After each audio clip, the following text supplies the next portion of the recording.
오늘 우리에게 주시는 하나님의 말씀은 마태복음 22장 37절에서 40절입니다.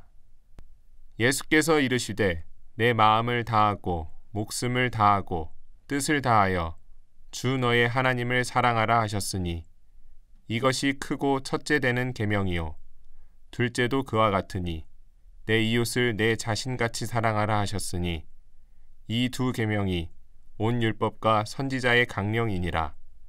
이는 살아계신 하나님의 말씀입니다. 아멘. 오늘 저는 죄를 이기는 능력, 그리고 다음 주 사랑의 능력이다라는 그 시리즈를 연결하면서 죄를 이기는 능력, 사랑이라는 제목으로 하나님 마음을 나누도록 하겠습니다. 우리는 지난 6월 말부터 죄를 이기는 능력이라는 그 제목의 시리즈로 말씀을 함께 나누고 또 결단하고 고민하는 시간들이 있었습니다.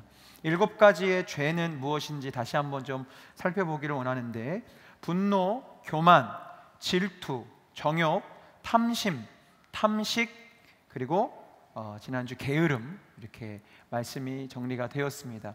설교를 시작하면서 여러분들에게 질문 드립니다. 지난 여름 이 메시지들과 함께 죄를 잘 이기며 사셨죠? 네. 굉장히 정직한 반응이 한 분도 대답을 안 하셨습니다. 설교 시작부터 서먹하게 이런 질문을 드려서 죄송한데요, 이 질문은 사실 우리 성도님들께 드리는 질문이라기보다는 저 스스로에게 주는 질문이었습니다. 목사님이 팥쥐 엄마처럼 이 설교의 자리를 저한테 맡겨두고 가셨는데 문득 그런 생각이 들었어요. 지난 6월 말부터 계속 이 죄에 대한 설교도 듣고 다짐도 하고 이열치열 부흥회를 통해서 말씀의 은혜도 누리고 변화산 기도회 때 예수님만 바라보자고 그렇게 기도하고 또 목회자들은 이곳 시온 성전을 지키면서 기도하고 했는데, 과연 나는 이 죄들을 잘 이기면서 살았나? 근데 참 설교자로서 이 자리에 서기에 부끄러울 만큼 지난 여름 저의 삶을 제가 스스로 이렇게 되짚어 보니까 죄를 이기는 능력이라는 시리즈 제목보다는 오히려 죄에게 당하는 능력에 더 가까운 삶을 살지 않았나 싶습니다. 죄를 이긴다는 게 이게 결코 쉽지가 않습니다. 그래서 참 마음이 무거웠고, 과연 이렇게 연약한 자가 어떻게 죄에 대해서 다시 한번 선포하고 또 정리하고 또 다음 시리즈를 준비하는 말씀을 전할 수 있을까, 이런 깊은 고민 가운데 있는데, 참 좋으신 주님께서는 이 죄인에게도 하나님의 마음과 생각과 뜻을 주셔서 저는 그 마음들을 오늘 이 시간 성도님들과 좀 나누고 싶습니다.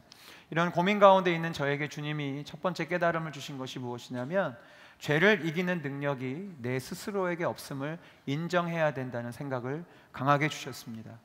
만일 죄를 이기는 능력이 우리에게 있고 우리의 인간적인 노력과 극기와 여러 가지 행위와 그런 것들을 통해서 죄를 이길 수 있는 게 진리라면, 지난 7주간의 담임 목사님의 설교는 어쩌면 윤리 도덕적인 강연에 지나지 않을 것입니다. 그런데 성경은, 복음은, 그리고 지난 7주간의 말씀은 그렇게 선포하지 않습니다. 죄를 해결할 수 있는 능력이 우리에게 없고 그것이 예수님과 우리 하나님께 있기 때문에 우리가 어떻게 죄를 이길 수 있는지 말씀이 선포되고 있었지요. 만약에 죄를 이기는 능력이 내 스스로에게 있다면 사도 바울은 결코 이렇게 고백하지 않았을 것입니다. 로마서 7장 18절과 19절, 24절의 말씀을 제가 읽겠습니다. 내 속 곧 내 육신에 선한 것이 거하지 아니하는 줄을 아노니 원함은 내게 있으나 선을 행하는 것은 없노라. 내가 원하는 바 선은 행하지 아니하고 도리어 원하지 아니하는 바 악을 행하는도다. 오호라, 나는 곤고한 사람이로다. 이 사망의 몸에서 누가 나를 건져내랴. 사도 바울은 그 누구보다도 죄가 무엇인지, 의가 무엇인지, 하나님이 무엇인지, 어떻게 하면 죄를 이길 수 있는지에 대해서 누구보다 잘 알고 있었던 사람이었습니다. 만약에 죄를 해결할 수 있는 것이 인간적인 노력과 애씀으로 되어질 일이라면 사도 바울은 결코 로마서 7장에서 이렇게 고백하지 않았을 것입니다. 바울이 지금 무엇이라고 고백합니까? 죄를 이길 수 있는 능력이 스스로에게 없음을 고백하는 것입니다. 나는 곤고하고 불쌍한 사람이고 내 안에 선을 행할 능력이 없다라는 것을 선언하고 있는 것이지요. 그러나 이 하나님의 말씀과 이 원리를 깨닫지 못하는 인간들과 이 모든 인류들은 죄의 문제에 대해서 늘 고민합니다. 우리 기독교인들뿐만 아니라 모든 이 세상 사람들 사실 죄의 문제를 가지고 고민하고 어떻게 해결할 수 있고 어떻게 죄를 방지할 수 있고 어떻게 죄를 해결해 볼 수 있을지에 대해서 고민하지요. 그래서 많은 종교들은 여러 가지 종교적인 행위와 방법들로 죄를 이기거나 죄의 마음을 씻어내는 것들을 가르칩니다. 고등 종교에서 고행이 가장 성행한 종교는 힌두교라고 합니다. 인도의 이 힌두교의 고행 방법이 자료를 찾아보니까 이런 방법들이 있어요. 굽는 방법, 연못에 몸을 던지는 방법, 불을 향하여 가는 방법, 스스로 높은 바위에서 떨어지는 방법, 항상 한쪽 다리를 들고 있는 방법. 이 방법으로 어떻게 죄를 이길 수 있을지 모르겠으나 항상 한쪽 다리를 들고 있어야 합니다.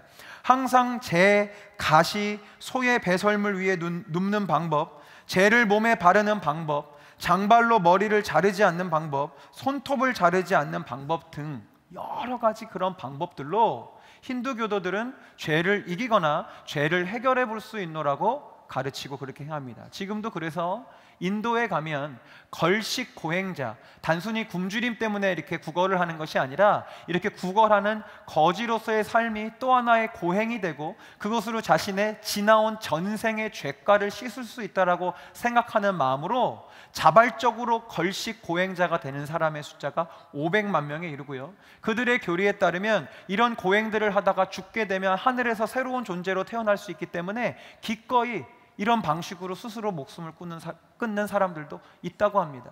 불교도 비슷합니다. 죄를 이겨내고 해탈의 경지, 그 죄를 이겨내는 경지에 이르기 위해서 여러 가지 수행법들을 강조하고 강요합니다. 간경 및 독경이라고 해서 경전을 외우고 읽는 일에 전념하는 것으로 죄를 해결할 수 있다고 봅니다.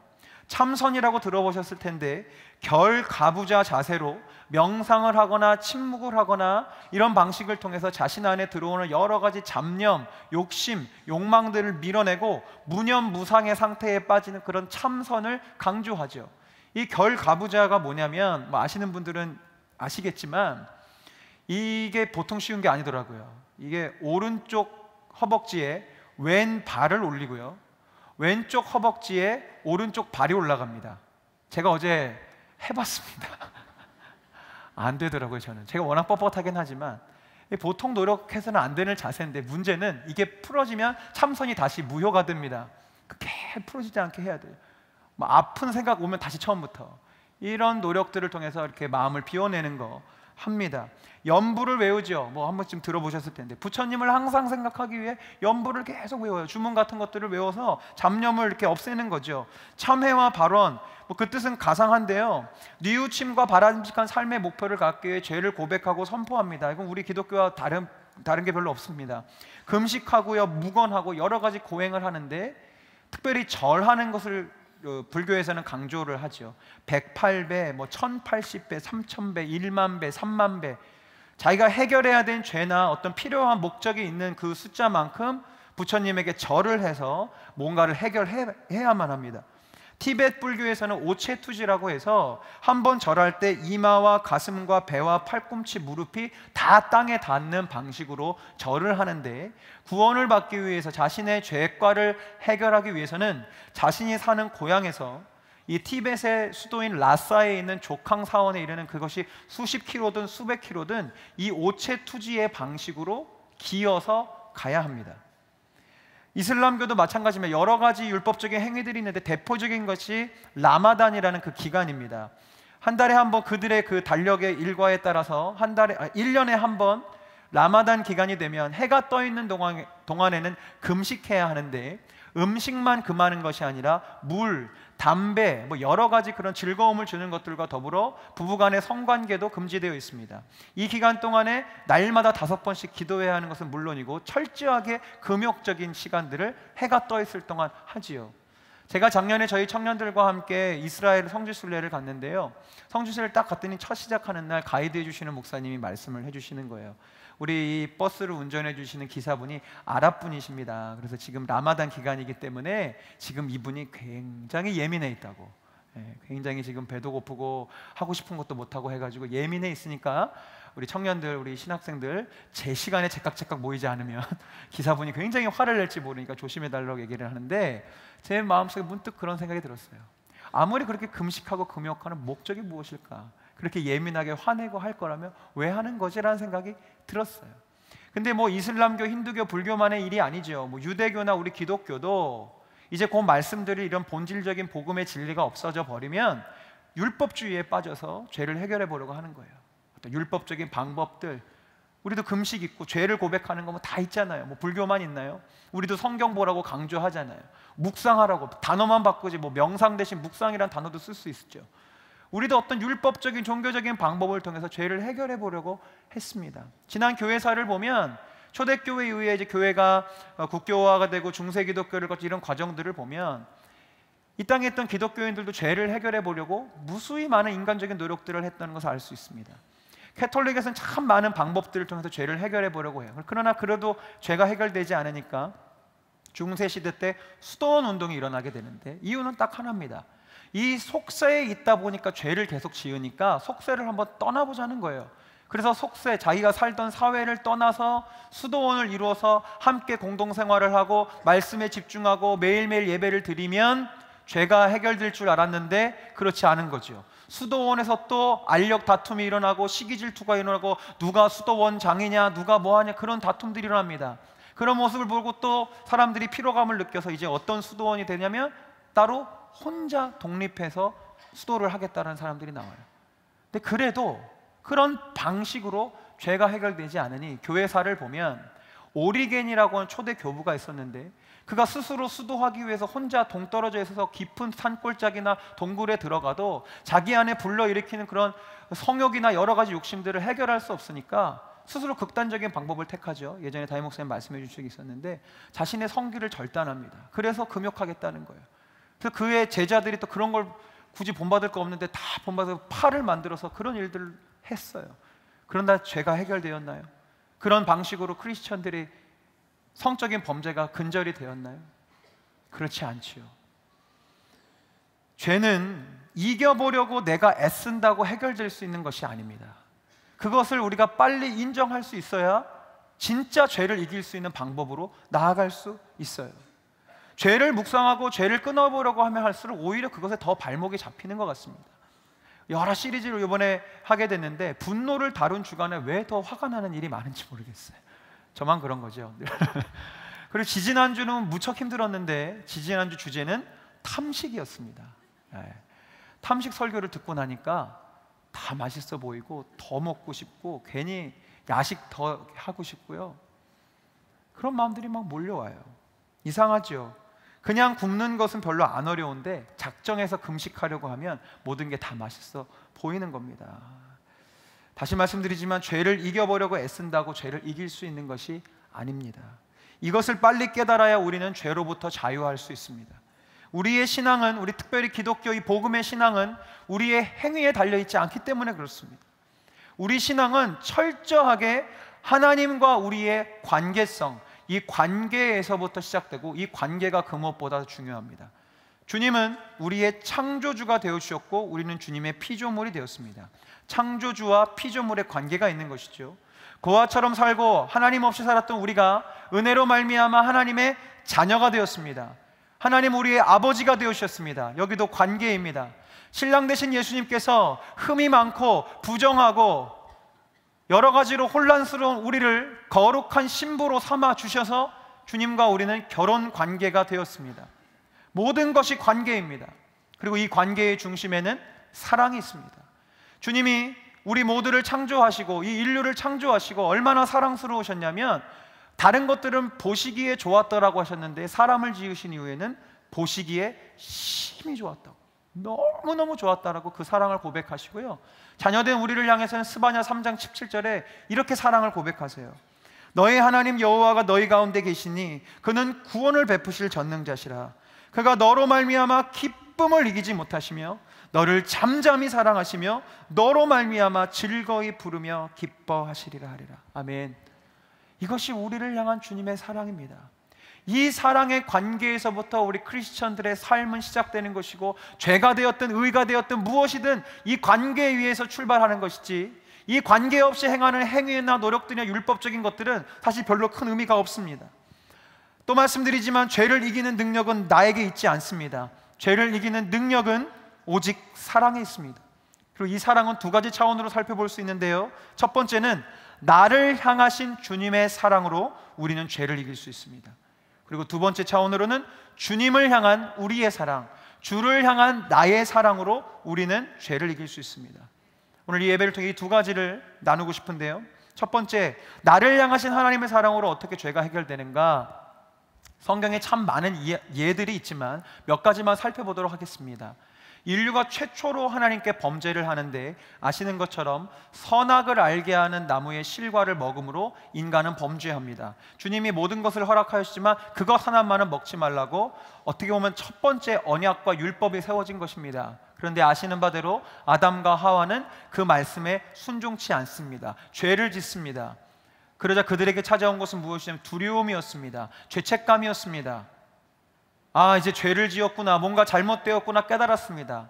그래서 그 인간들이, 그 인류가 찾았던 첫 번째 죄를 해결하는 방법은 무엇이냐면 주님을 찾는 것이 아니었습니다. 그들은 자신들의 자구책을 찾았지요. 자신들의 행위로 죄를 해결해 보려고 했습니다. 첫 번째 방법은 도망치는 것이었습니다. 하나님의 낯을 피해 도망가면 이 죄책감으로부터, 이 어두움으로부터, 이 두려움으로부터 해방될 수 있을 거라 생각해서 하나님으로부터 도망치고 낯을 피해 보았습니다. 그런데 죄가 해결되었습니까? 그 두려움이 변하여 평안이 되었습니까? 그렇지 않죠. 점점 더 두려워졌습니다. 그래서 그들이 찾은 두 번째 방법은 무엇이냐면 무화과 나뭇잎을 엮어서 옷을 만들었습니다.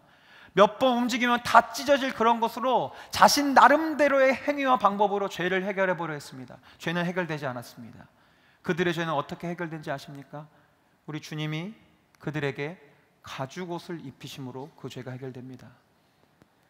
선악을 알게 하는 나무의 실과를 먹으면 정령 죽으리라고 말씀하셨습니다. 그러나 그들은 죽지 않았습니다. 왜요? 하나님의 사랑이 그들을 죽일 수 없었습니다. 그들이 죽어야 되는데, 그들이 사라져야 돼, 그들이 하나님과 끊어져야 되는데 하나님 그것을 끊으실 수 없었습니다. 그래서 아담과 하와를 죽이시는 대신에 가죽옷을 입히시기 위해 다른 짐승을 죽이셨습니다.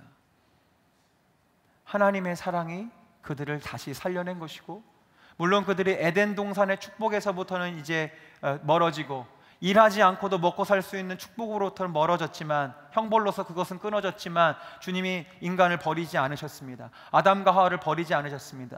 여전히 생육하고 번성하고 땅에 충만하라는 태초의 미션이 여전히 그들에게 맡겨졌고요, 하나님은 아담과 하와 또 그 후손들을 통해서 예배하고 하나님의 일을 감당할 수 있는 일들을 맡겨두셨습니다. 무엇이? 하나님의 사랑이 그들의 죄를 해결했기 때문입니다. 같은 맥락에서 모세에게 주신 속죄 제물의 그 방식도 같은 마음입니다. 인간이 죄를 범하지만 주님은 인간을 사랑하시고 인간을 끊어내 버리실 수 없기 때문에 속죄 제물에게 죄가 전가돼서 그 짐승이 하나님 앞에, 여호와 앞에 제물로 드려지면 하나님은 사랑으로 그것을 용인해 주셔서 죄는 내가 지었지만 이 짐승이 죽음으로 우리는 용서를 받고 다시 새 삶을 시작할 수 있는 근거가 생겨지는 것입니다. 사사기에 보면 인간이 범죄하는 사이클이 나옵니다. 자막에 나올 텐데요, 이스라엘 백성들이 타락합니다. 범죄합니다. 우상 숭배합니다. 끝도 없이 쾌락을 향해 달려가죠. 그때 하나님 징계하십니다. 하나님의 얼굴을 가리시고 하나님의 구원의 손길을 가리셔서 외세에 침략을 당하게 하십니다. 그러면 그들이 괴롭고 힘드니까 주님께 부르짖습니다. 주님 잘못됐습니다. 도와주세요. 살려주세요. 그러면 주님이 그 기도를 들으시고 하나님의 사사를 보내셔서 구원하시죠. 근데 이 인간들이 정신을 좀 차리면 좋겠는데 정신을 못 차리고 또 평안해지고 전쟁이 없어지고 배가 불러오니까 또 타락하고 범죄하고 우상 숭배합니다. 반복되죠. 사사기 읽으면 결국 이 내용은 계속됩니다. 근데 사사기뿐만입니까? 뭐 구약, 신약, 우리 크리스천들의 삶을 봐도 동일하죠. 우리는 계속 이 순환을 합니다. 그래서 많은 성경 공부 교재에 보면 이 사사기의 이 파트에 왔을 때 사사기에 나타나는 인간의 죄의 악순환이라는 그런 표제가 달려 있습니다. 제가 근데 말씀을 묵상하다가 가만 보니까 이것은 죄의 악순환이 아니라 하나님 사랑의 영원한 선순환이 아닐까 싶어요. 그렇죠? 인간은 죄를 짓고 또 죄를 짓고 또 죄를 지어요. 주님이 구원해 주셨는데 정신 못 차리고 또 같은 일을 또 저지릅니다. 근데 무엇이 이 악순환이 가능하게 하는지 아십니까?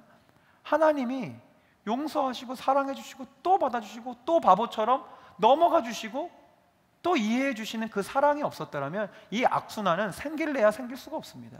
반복되다가 하나님이 이제 더 이상 이스라엘 백성은 내가 못 때리고 있겠다, 너희들은 그냥 멸하고 새로운 민족을 세울 테니 그렇게 하셔도 될 일인데 주님 그렇게 하지 않으십니다. 하나님의 사랑이 죄를 이길 수 있는 근거가 되고 우리의 바탕이 되는 것입니다. 신약에 보면 이 하나님의 사랑으로 용서함 받은 대표적인 인물이 나오는데 그 사람은 바로 베드로입니다. 베드로는 예수님을 3번이나 부인합니다. 3번. 한 번이면 실수라고 할 수 있습니다. 한 번이면 본능적으로 무서우니까 저는 예수님 몰라요 이렇게 얘기할 수 있겠죠. 그런데 3번이나 얘기했다는 것은 의도적인 것이고 아주 제정신을 가지고 지금 예수님을 부인하고 심지어 성경에는 저주했다라고 되어 있습니다. 베드로는 예수님을 부인하고 저주한 죄인이었습니다.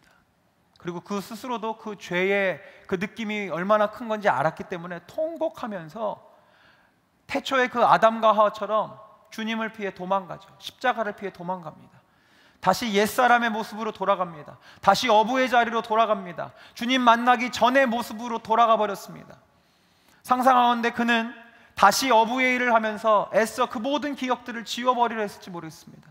예수님과의 시간들, 예수님과의 그 따뜻한 시간들, 그 기적의 사건들을 그래 그냥 한낱 꿈이었을 거야 다 지워버리고 그래 원래 내가 살던 대로 어부의 삶을 살다 이대로 살다 죽으면 되지 라고 생각하고 있을 바로 그때에 부활하신 주님이 베드로를 찾아오시죠.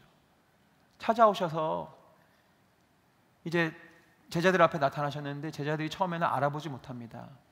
근데 그때 예수님이 부활하셔서 보여주신 모습이 딱 제자들을 처음 제자로 부르실 때 그 장면이거든요. 밤새도록 베드로와 이 어부 제자들이 밤새도록 물고기를 잡는데 물고기를 못 잡아요. 그래서 이렇게 근심하고 있을 때 부활하신 예수님이 찾아오셔서 그물을 오른편에 대라고. 근데 그때 다 베드로도 그렇고 요한도 그렇고 직감했어요. 예수님이다. 우리를 처음 만나 주셨을 때 그 장면이 생각나면서 예수님인 것을 깨달았어요. 베드로도 물론 알았겠죠. 자, 그래서 질문 드립니다. 속으로만 대답해 보세요. 이때 베드로의 마음이 어땠을까요? 1번 무지무지 기쁘고 반가웠을 것이다. 2번 그냥 그랬을 것이다. 3번 요즘 표현으로 멘붕 왔을 것이다. 이거 도망가야 되나 아니면 가서 반갑게 인사를 드려야 되나 아니면 나는 베드로가 아니에요, 저 베드로랑 비슷하게 생겼는데 베드로는 아닙니다 라고 얘기를 해야 되나 아니면 베드로라고 막 적극적으로 어필을 해야 되나. 복잡했겠지요. 왜요? 베드로랑 예수님이 헤어질 때 그 마지막이 훈훈하지가 않았어요. 은혜롭지가 않았어요. 베드로가 예수님을 부인했고 그 모든 것들을 주님이 알고 계심을 베드로가 알았을 때 얼마나 그 마음이 복잡하고 민망했겠어요. 주님이신데 너무 죄송하고 또 한편으로 너무 반갑고 정말 그 내 사모하는 주님이 살아계셔서 여기 계시구나 너무너무 좋긴 한데 다시 뵐 낯이 없는 그런 안절부절하는 상황 가운데 있는 베드로에게 예수님이 먼저 사랑의 손길을 내미시면서 이렇게 말씀하십니다. 요한복음 21장 12절에서 13절 말씀 제가 읽겠습니다. 예수께서 그들에게 말씀하셨다. 와서 아침을 먹어라. 제자들 가운데서 아무도 감히 선생님은 누구십니까? 하고 묻는 사람이 없었다. 그가 주님이신 것을 알았기 때문이다. 예수께서 가까이 오셔서 빵을 집어서 그들에게 주시고 이와 같이 생선도 주셨다. 예수님 정말 사랑의 대단한 분이신 것 같아요. 요즘 표현으로는 완전 사랑꾼이시죠. 저 같으면 너 그때 왜 배반했어? 너 그때 왜 도망쳤어? 너 예루살렘에 있으라 했는데 지금 왜 여기 와 있어? 라고 물을 것 같아요. 만약에 저랑 같이 동역하고 사역하는 저희 스태프들이나 저희 전도사님이 저 배신하고 막 가서 제 흉보고 막 하고 그랬으면 저는 찾아가서 아침 안 만들어줘요. 네? 전도사님 왜 그랬어? 왜? 내가 언제 그랬어? 이랬을 것 같은데 예수님 그런 말 한마디도 없이 밤새도록 아무것도 못 잡고 힘들어했던 제자들에게 아침밥 차려주시면서 얘들아 와서 아침 먹어라. 내가 따뜻하게 빵 구워놨고 생선 구워놨으니 이거 먹어 라고 말씀하세요. 사랑이죠. 여기엔 사랑밖에 없어요. 원망도 질책도 율법도 어떤 행위도 없어요. 그냥 사랑밖에 없는 거예요. 그러면서 이렇게 아침을 먹이시면서 주님이 아무 노력도 안 했잖아요. 베드로가 그 부인했던 죄를 회복해 보려고 그가 한 인간적인 노력이 뭐가 있습니까? 아무것도 없어요. 그런 그에게 주님이 무엇을 물으시냐면 내가 나를 사랑하느냐? 내가 나를 사랑하느냐? 너 나 사랑해? 이거 3번 딱 물으세요. 마치 어떤 거가 같냐면, 너 나 사랑해? 베드로야, 너 나 아직 사랑해? 베드로야, 너 나 다시 사랑할 수 있지? 라고 물으시는 거예요. 굳이 비유하자면 이것은 뭐랑 똑같냐면, 외도했다가 돌아온 아내에게 남편이 트집 잡거나 불평하거나 원망하지 않고, 여보, 당신 나 사랑해? 나 아직 사랑하는 마음 조금이라도 남아있어? 나 다시 사랑할 수 있지? 난 아직 당신 많이 사랑해. 난 당신 다시 사랑할 수 있어. 나 당신이랑 다시 잘해볼 마음이 있는데 당신은 나 사랑해? 라고 묻는 것과 동일해요. 왜요? 이미 예수님은 베드로를 사랑하고 계세요. 배신할 것도 이미 알고 계셨고, 배반한 사실을 확인하셨고, 지금 다 도망쳐서 여기 갈릴리 와 있는 거 다 아시는데 주님이 왜 물어보시겠어요? 너 나 사랑하는지. 당신은 사랑하고 계시니까 너는 나 사랑하냐고 물으시는 겁니다. 이 말도 안 되는 사랑과 말도 안 되는 용서 앞에 베드로가 무너질 수밖에 없는 것이죠. 그는 하나님의 놀라운 사랑을 다시 한번 경험합니다. 그래서 그는 이제 전승에 따르면 십자가에 거꾸로 못 박혀 죽는 한이 된다 할지라도 다시는 주님 부인하지 않습니다. 율법이 그를 그렇게 만든 것이 아닙니다. 종교적인 행위와 지식이 그렇게 만든 것이 아닙니다. 무엇이요? 하나님의 사랑이, 예수님의 그 한없는 사랑을 경험하고 나니까 예수님을 부인할 수가 없게 되는 것이지요. 다시 말씀드립니다. 우리에게 죄를 해결할 수 있고 죄를 이길 수 있는 첫 번째 근본적이고 근원적인 그 능력은 무엇이냐면, 나를 향하신 하나님의 그 한없고 무한하고 영원하신 사랑으로 말미암아 우리는 죄를 이길 수 있습니다. 아멘. 그럼 우리 모두는 죄를 이길 수 있는 소망을 갖고 있는 사람들입니다. 이 중에 하나님의 사랑에서 제외된 사람이 없습니다. 누구든지 예수 그리스도 안에 있는 자에게 이 사랑의 혜택을 받으실 수 있습니다. 그런데 이 한 가지 사랑만으로는 충분치가 않습니다. 나를 향하신 주님의 사랑으로는요, 지나온 내 과거의 삶의 죄는 해결할 수 있습니다. 물론 다른 종교는 과거의 죄도 인간적인 행위를 통해 씻어야 된다고 얘기하지, 우리 복음은 그렇게 얘기하지 않죠. 과거에 우리가 어떤 실수를 하고 어떤 잘못을 할지라도 하나님의 사랑이 있는 한 그 죄에서 우리 용서함 받을 수 있습니다. 그런데 우리가 이 단계에만 머무르면 늘 죄 용서만 받는 삶을 살다가 주님께 갑니다. 부끄러운 거죠. 하나님 우리에게 무엇을 원하시냐면, 죄 안 짓는 삶이라기보다는 의를 위하여, 하나님의 영광을 위하여, 그 나라를 위하여 살아가는 삶을 요구하시고 그것을 기뻐하시는데, 그 의로운 삶, 죄를 이겨내고 이제 의를 향해 달려갈 수 있는 삶이 되기 위해서는 두 번째 단계의 사랑이 필요합니다. 그것은 주를 향한 나의 사랑이 있어야 그 일을 할 수 있습니다. 죄가 시작되는 근원지를 로마서 1장 28절은 이렇게 고백하는데, 우리 성도님들이 읽어주셨으면 좋겠습니다. 시작.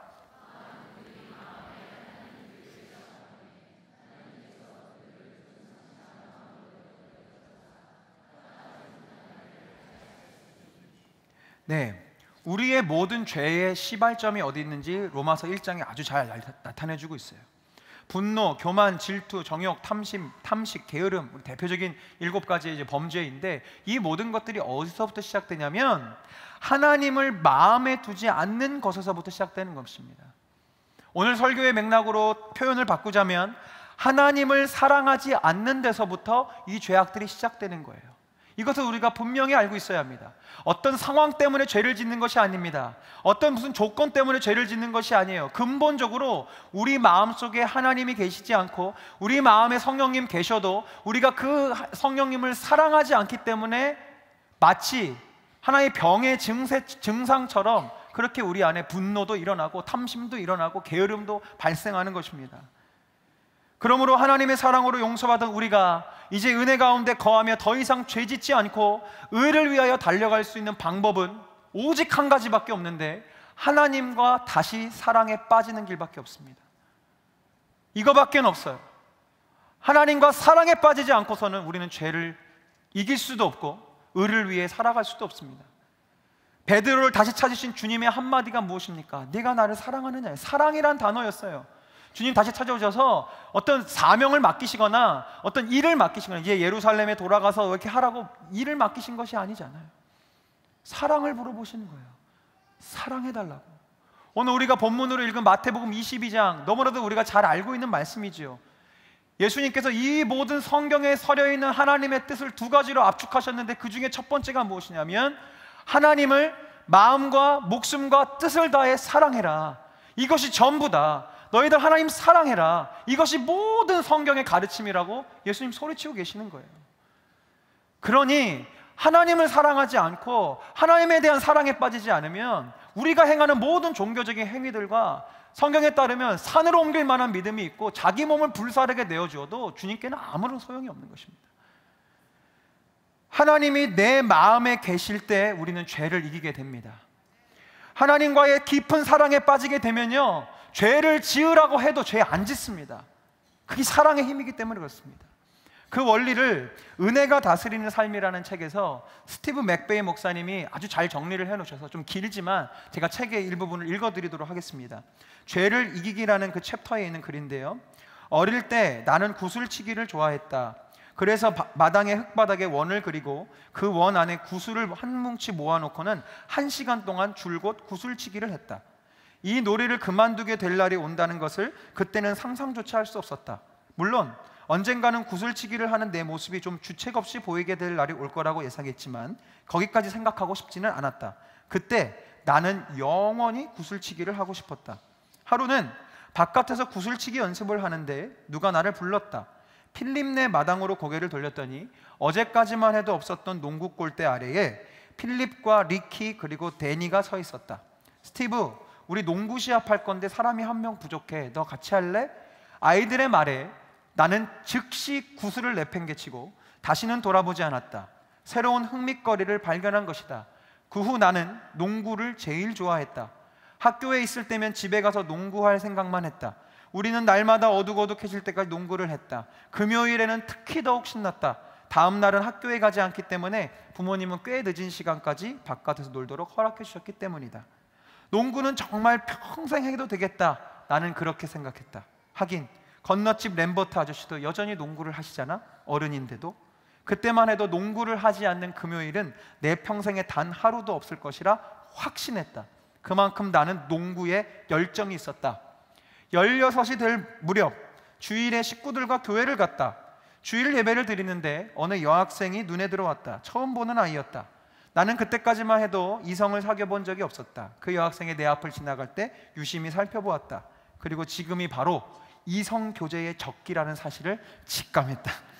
집으로 달려간 나는 아버지께 중대한 질문이 있다며 말씀을 드렸다. 아버지, 제가 만약에 금요일 저녁에 데이트를 할 수 있게 된다면 차를 빌려줄 수 있으세요? 미국은 16살에 운전이 되나 봐요. 차를 빌려줄 수 있으세요? 이제 아버지가 오케이 하시고 차를 이제 빌렸습니다. 그 주 금요일 저녁 내 생애 첫 번째 데이트를 했다. 모든 일이 순조롭게 진행됐다. 다음 날 날이 밝자마자 친구들이 우리 집으로 몰려들어 어젯밤에 왜 농구를 안 했는지 캐물었다. 친구들은 신성한 주간 행사를 무심하게 넘긴 내가 달갑지 않다는 듯 소리를 질렀고 나는 고개를 빳빳이 든 채 어깨를 쭉 펴며 대답했다. 제군들, 이 몸은 어제 데이트를 했다네.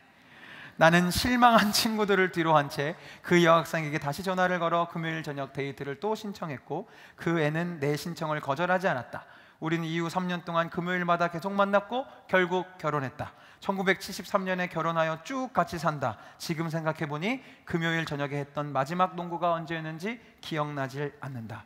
농구보다 더 좋은 것을 발견했기 때문이다. 제가 마지막 문장에 아멘 할 뻔했어요. 이게 진리거든요. 농구보다 더 좋은 것을 발견했기 때문에 애쓰지 않아도 구슬치기, 농구, 오락게임 다 그만둘 수 있었던 것입니다. 이것이 사랑의 힘입니다. 우리가 왜 죄를 끊어야 되는지도 알고 죄가 왜 나쁜지도 알고 죄 지으면 무엇이 잘못인지 다 알고 있음에도 불구하고 여전히 우리가 죄를 계속 짓느냐? 내가 기본적으로 연약하고 의지가 약한 것도 있지만 실은 우리가 하나님의 그 깊은 사랑을 아직 경험해보지 못했기 때문입니다. 사랑에 깊이 빠져보지 못했기 때문입니다. 사랑을 경험하면 우선순위가 분명해지는 겁니다. 이 목사님이 그 부인이 되셨다. 그분과의 사랑에 빠지니까 농구가 더 이상 자기의 사랑의 거리가 아닌 거예요. 이렇듯 우리는 하나님과의 이 사랑에 빠져야 소망이 있습니다. 왜요? 하나님과의 사랑에 빠지면 삶의 우선순위가 분명해지기 때문이죠. 하나님은 질투하시는 하나님이세요. 하나님은 우리의 전부가 되기를 원하시고요, 우리의 신랑이 되기를 원하세요. 제가 이런 사랑에 대한 비유를 하면서 부부간의 관계, 부부간의 일들이 많이 비유가 되고 생각이 되어졌습니다. 만일 제가 저의 아내에게 찾아가서 여보, 당신은 나에게 있어서 첫 번째 여자야, 첫 번째 1등 여자, 1등, 여기까지는 괜찮죠? 근데 2등은 0이고 3등은 수키야. 그런 표정 하지 마. 1등은 당신이라니까. 1위야. 1위는 안 바뀌어. 제정신 아니죠. 네. 주님이 우리에게 원하시는 사랑이 많은 것 중에 1등 자리에 있는 그런 게 아니고요. 주님, 내가 다른 건 다 좋은데요, 주님이 그래도 제일 좋아요가 아니고요. 주님, 당신만이 나의 전부시고 당신만이 나의 최고가 되십니다라고 고백할 수 있어야 돼요. 이 하나님의 이 사랑, 하나님을 향한 우리의 이 사랑이 우리의 삶을 정리하는 거예요. 같은 맥락에서 하나님과 사랑에 빠지게 되면 하나님의 눈치를 보면서 살게 됩니다. 에베소서 5장 21절에서 33절까지의 부부간에 지켜야 할 사랑에 대한 구절이 나오는데요, 그 구절을 시작하면서 바울이 이렇게 권면합니다. 그리스도를 두려워하는 마음으로 서로 복종하십시오. 그러면서 이제 쭉 부부간에 어떻게 사랑해야 되는지가 나오는데요, 이 복종이라는 단어가 헬라어로 휘포타소라는 단어입니다. 통제를 따르다라는 뜻인데, 이 원어에 파생된 근본적인 의미는 무엇이냐면 눈치를 보다라는 뜻을 갖고 있어요. 그렇습니다. 사랑하면 눈치 보게 되어 있지요. 제가 신혼 초 때는요, 눈치를 참 못 봤습니다. 제가 올해로 결혼이 9년 차인데요, 신혼 초에요, 굉장히 어리석은 생각을 했어요. 어떤 생각이냐면 기선을 제압해야 된다. 자매님들이 많이 웃으시고 이 잘못된 생각 때문에 어떤 일이 있는지 곧 설명을 드리겠습니다. 제가 그때는 이제 만나기 전도사로 일할 때였는데, 퇴근을 하고 집에 들어갔더니 아내가 이제 결혼한 지 한 달 안 됐을 때입니다. 이제 초보 주부가 이제 남편 저녁을 차려주겠다며 여러 가지 이렇게 준비했습니다. 우리 어머님들은 잘 아시겠지만 이 초보 주부가 뭔가를 준비하면 이렇게 정신 없어요. 주방이 막 난리가 났어요. 딱 봐도 지금 뭔가를 굉장히 많이 준비를 한 거예요. 그래서 제가 이제 저녁을 했나 보다 싶어서 이제 식탁에 딱 앉았습니다.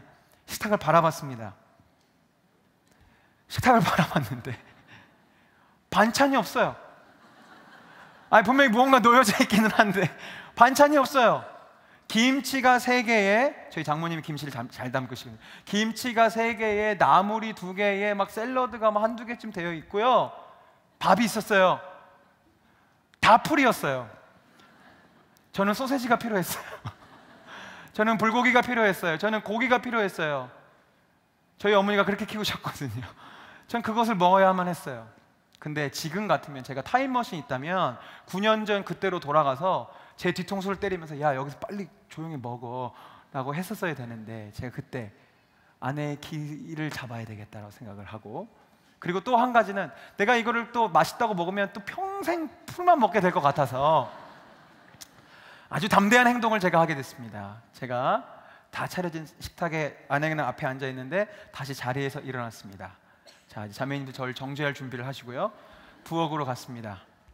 찬장을 열고 참치캔을 내서 참치캔을 다 뜯었습니다. 네. 눈치 이런 거 안 보는 거죠. 난 지금 참치를 먹겠다는 거예요. 근데 저희 아내가 너무 착해요. 이 일이 3번째 있을 때 무려 제가 이 짓을 3번이나 했다는 거 아닙니까? 3번째 했을 때 드디어 폭발하셨습니다. 네. 근데 정말 제가 부끄러운 게 뭐냐면, 그때 폭발해주지 않았다면 좀 몰랐을 거예요. 제가 무엇을 잘못했는지. 9년이 지났습니다. 지금은 제가 참치 대신에 눈치를 먹습니다. 절대로 그런 상상할 수 없습니다. 그거는 있을 수 없는 일이죠. 네, 버릇 없이 남편이, 그죠? 네, 차려주는 음식 감사한 마음으로 먹어야죠. 그게 뭐 김치 하나 있으면 얼마나 고마워요. 그래도 남편 들어왔는데 이렇게 밥 차려주고 국 뜨겁게 데펴준 것만으로 정말 성은이 만극하죠. 그래서 그렇게 먹어요. 네, 지금은 참 이렇게 눈치 잘 보면서 행복하게 삽니다. 네, 그게 행복의 지름길이라는 것을 제가 이제 알게 됐어요. 우리가 주님 사랑하게 되면요, 이렇게 눈치 보게 돼요. 주님 눈치 봐요. 왜요? 주님이 내 사랑인데 주님이 뭐 싫어하실지 신경이 쓰이거든요. 제가 청년들과 이제 가을에 제자반을 이제 시작됐는데 지난주 첫 모임을 하면서 우리 청년들을 그렇게 다짐했어요. 우리 12주 동안만이라도 예수님 눈치 보면서 좀 살아보자. 우리 제자가 되겠다고 이렇게 훈련 받는데 그냥 강의만 듣지 말고 우리 12주 동안 우리 12명 우리 제자반이 예수님 눈치 보면서 살면서 불편했던 것들, 예수님 눈치 봤기 때문에 승리했던 것들 우리 다 이렇게 기록했다가 일주일에 한 번씩 모일 때마다 나누자 이렇게 했어요. 제가 이제 그 모임의 리더니까 저 열심히 지금 그거 하고 있어요. 여간 불편한 거 아닙니다. 주님이 지금 다 지켜보고 계신다고 생각하니까 여기까지 걸리는 게 많아요. 그래도요, 그렇게 하다 보니까 제 삶이 정돈되기 시작했어요. 마지막 같은 맥락으로 주님과의 사랑에 빠지면요, 주님이 싫어하시는 것만 눈치 보는 게 아니라 주님이 뭐 좋아하실지도 이제 신경이 쓰여집니다. 그게 사랑이잖아요. 내 사랑하는 대상이 좋아하는 거 하고 싶어져요. 오늘 말씀 본문에 보니까 주님이 뭘 원하시는지 아주 명확하게 얘기했어요. 하나님을 사랑하는 것과 동시에 내 이웃을 내 몸같이 사랑해라. 이제 다음 주부터 담임 목사님의 말씀을 통해 요한일서 보게 될 텐데 사도 요한은 이 비밀을 이렇게 정리했어요. 누구든지 하나님을 사랑하노라 하고 그 형제를 미워하면 이는 거짓말하는 자니 보는 바 그 형제를 사랑하지 아니하는 자는 보지 못하는 바 하나님 사랑할 수 없느니라. 우리가 이 계명을 주께 받았나니 하나님을 사랑하는 자는 또한 그 형제를 사랑할지니라. 주님 뭘 말씀하시는 거예요? 너희 나 사랑해? 나 사랑하고 싶어? 내 사랑, 나를 사랑하는 거 표현하고 싶지? 그러면 네 이웃을 사랑해줘라. 난 그걸로 너희의 사랑을 받을게 라고 말씀하시는 거예요. 다시 말씀드리지만 우리에게 들어온 이 복음의 비밀은 무엇이냐면 우리가 하나님과의 깊은 사랑에 빠지면 빠질수록 자연스럽게 우리는 내 이웃을 내 몸처럼 사랑하게 되어지는 것입니다. 사랑하는 만나의 성도 여러분, 이것을 율법의 말씀을 듣지 마십시오. 아, 내 이웃을 내 몸처럼 사랑해야 돼. 대학으로 우리가 사랑할 수 있는 게 아닙니다. 하나님과의 사랑에 깊이 빠지면 사랑이 되는 겁니다. 플로이드 맥클랑이라고 예수님의 국제 책임자를 맡았던 목사님이 제자도의 본질이라는 책에서 이렇게 이 모든 것들을 이렇게 한마디로 정리하셨어요. 제자도의 핵심은 모두 다 사랑에 있는데 세 가지 차원이라는 것입니다. 첫째는 하나님을 사랑하는 것입니다. 하나님을 사랑하는 것이 곧 예배고 하나님을 사랑하는 것에서부터 제자도는 시작되는 겁니다. 두 번째, 하나님을 사랑하기 때문에 예수님이 사랑하신 세상을 나도 사랑하는 것입니다. 이것이 결국 선교입니다. 선교 다른 거 아닙니다. 마지막 세 번째, 예수님을 사랑하는 성도들을 나도 사랑하는 것입니다. 이것은 성도 간의 교제와 헌신이죠. 예수님과의 사랑에 빠지면 우리의 삶엔 이제 율법적이고 종교적인 행위가 아니라 자연스러운 예배와 선교와 헌신과 교제의 삶이 시작되는 것입니다. 사랑만이 답입니다. 이 사랑으로 이제 우리는 죄가 아닌 의를 위한 인생이 될 수 있는 것입니다. 말씀을 정리하고 마무리합니다. 사랑을 만나는 성도 여러분, 죄를 이기고 싶으시죠? 아멘. 우리 죄를 이기고 싶습니다. 죄를 넘어서 의로운 삶을 살기를 우리 모두 다 원하고 있습니다. 근데 이 우리의 갈망이 세상이 말하는 인간적인 행위와 노력과 방법으로 되어지지 않음을 인정하셔야 합니다. 지금도 세상 사람들과 세상 종교들은 갖가지 방법을 통해서 죄를 이기고 능력 있는 삶을 살 수 있다고 우리를 속입니다. 너희가 이런 종교적인 방법으로 하면 죄를 이길 수 있고 승리할 수 있어. 네가 이런 지위에 올라가면 승리할 수 있어. 이만큼의 돈을 가지면 승리할 수 있어. 아니요, 다 틀린 말입니다. 오직 하나님의 사랑과 주님을 향한 우리의 사랑만이 이 모든 것을 가능케 합니다. 그래서 우리는 예수님을 사랑해야 합니다. 오직 예수님만을 사랑해야 합니다. 이 방법 말고 다른 길이 없습니다. 지난 여름 우리는 변화산 기도회를 통해서 예수 바보를 외쳤습니다. 예수만 바라보겠노라고 외쳤습니다. 다시 한번 그 외침 앞에 우리의 마음을 집중할 때입니다. 우리가 예수 바보가 되어야 죄를 이길 수 있고 사랑의 삶을 살 수 있습니다. 예수 바보가 뭡니까? 예수님만 바라보는 것이죠. 예수님을 때마다 시마다 생각하는 것입니다. 그분의 시선을 의식하면서 주님이 무엇을 싫어하실까? 주님이 무엇을 기뻐하실까? 의식하면서 불편하지만 그렇게 살아가는 것이죠. 근데 이 일이 사랑에 빠지지 않으면 또 한 번의 율법이 되고 말아요. 그래서 오늘 우리는 기도하며 결단하고 싶은 겁니다.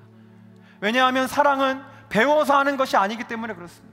제가 오늘 말씀을 준비하면서 기도했던 한 가지 제목이 무엇이었냐면, 오늘 만나의 성도님들이 이 말씀 나누고 들을 때 주님, 사랑에 대한 그냥 또 한 번의 가르침이나 율법이 되지 않았으면 좋겠습니다. 여러분 얼마나 비참해요. 부부간의 사랑을 배워서 하는 거라면 얼마나 비참해요. 어디 학원 가서 남편 사랑하는 법 배워와가지고 하는 그렇게 하는 사랑이 무슨 의미가 있겠어요? 자녀를 사랑하는 법은 어디 가가지고 6년 과정 배워가지고 하면 무슨 소용이 있겠어요? 마음이 없으면 아무 소용이 없는 것입니다. 우리가 하나님을 사랑할 수 있는 마음이 될 수 있도록, 하나님과의 깊은 사랑에 들어갈 수 있도록 우리 기도하고 날마다 그것을 위해 기도해야 됩니다. 그리고 우리 중에는 신앙의 경험 가운데 주님과의 그런 뜨겁고 열정적인 사랑에 빠졌던 경험을 기억하는 분들이 계실 겁니다.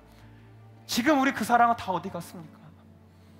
예수님 단어만 들어도 성경을 펼치기만 해도 눈물이 났던 그 시절이 있었는데 지금 그 눈물들은 다 어디 갔습니까? 기도해야죠. 그건 다 예수님 처음 믿을 때만 아니요. 사랑은 더 깊어지고 더 깊어지고 더 깊어져야 하는 것입니다. 시간 우리 찬양하며 결단하기 원합니다. 찬양이 기도가 되었으면 좋겠고, 찬양 중에 기도하실 분은 기도하시고, 오늘의 이 기도가 오늘 그냥 짧은 이 시간 2, 3분 기도하는 것을 멈추지 않기를 소망합니다. 일주일 내내 기도하십시오. 주님 더 깊은 사랑에 내가 들어가기 원하고, 주님 더 사랑하기 원합니다. 주님 사랑하기 원합니다. 우리 찬양하며 결단하며 우리 나아가시겠습니다.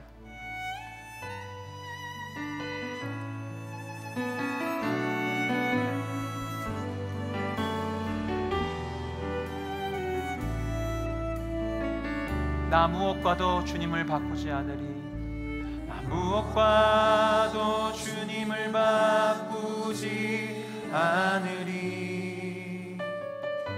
다른 어떤 은혜 구하지 않. 오직 주님만이, 오직 주님만이 내 삶에, 오직 주님의 사랑만이 나를 구원하시니. 다시 한번 찬양합니다. 나 무엇과도 주님 바꾸지 않겠습니다. 나 무엇과도 주님을 바꾸지 않으리. 다른 어떤 은혜 구하지 않. 오직 주님만이, 오직 주님만이 도움이시니 주의 얼굴 보기. 주님 사랑한다고 우리 고백합니다. 주님, 주님 사랑해요. 온 마음과 정성 다해,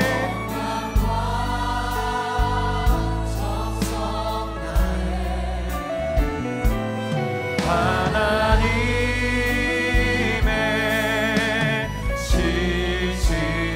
신실한 분의 우리 마음속 깊은 곳에부터 다시 결단하며 찬양합시다. 나 무엇과도 주님 바꾸지 않습니다. 과도 주님을, 이 세상의 그 어떤 것 주님 바꾸지 않기를 원합니다. 주님 다른 어떤 은혜 구하지 않습니다. 오직 주님 은혜 구합니다. 오직 주님 사랑 구합니다. 오직 주님만이, 오직 주님만이, 오직 주님만이 도움이시니 주의 얼굴 보기 원합니다. 우리 믿음으로 다 함께 일어나서 고백합시다. 주님 사랑해요. 주님 사랑. 주님, 이것이 우리의 유일한 고백입니다. 온 마음과 정성 다해 하나님의 친구 되기 원합니다. 주님, 친구 되기 원합니다. 주님 사랑해요. 주님 사랑해요. 주님 사랑해요. 마음과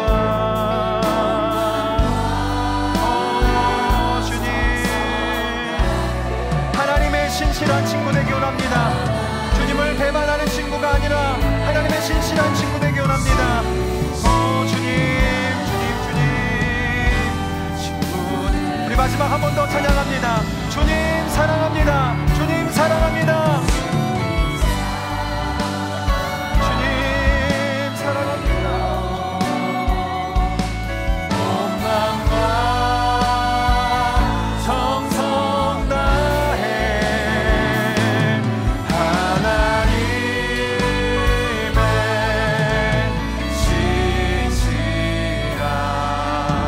신실한 친구 되기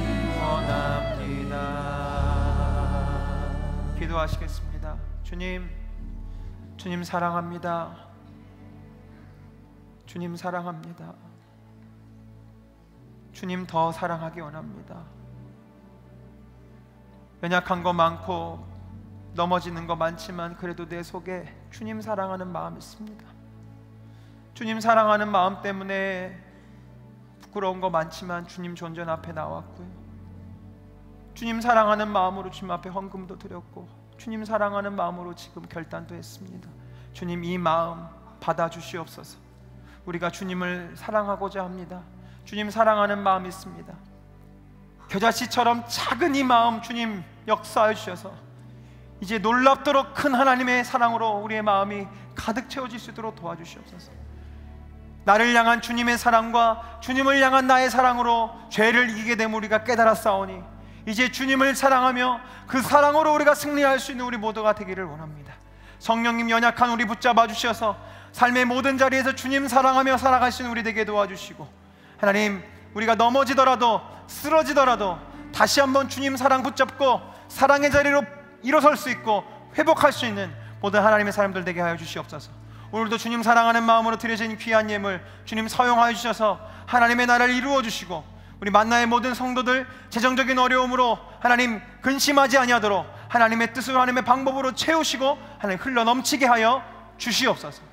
지금은 우리의 머리가 되어주시고 우리의 구주가 되어주신 예수 그리스도의 은혜와 아버지 하나님의 크신 사랑하심과 보혜사 성령님의 감화 감동 역사 충만하심이 이제 주님만을 사랑하며 주님을 사랑하며 살기로 결단하는 모든 하나님의 예배자들, 그들의 삶과 가정과 일터와 몸담고 있는 공동체와 이 교회 위에, 이 나라와 이 민족 위에 영원토록 함께 하시기를 간절히 축원하옵나이다. 아멘.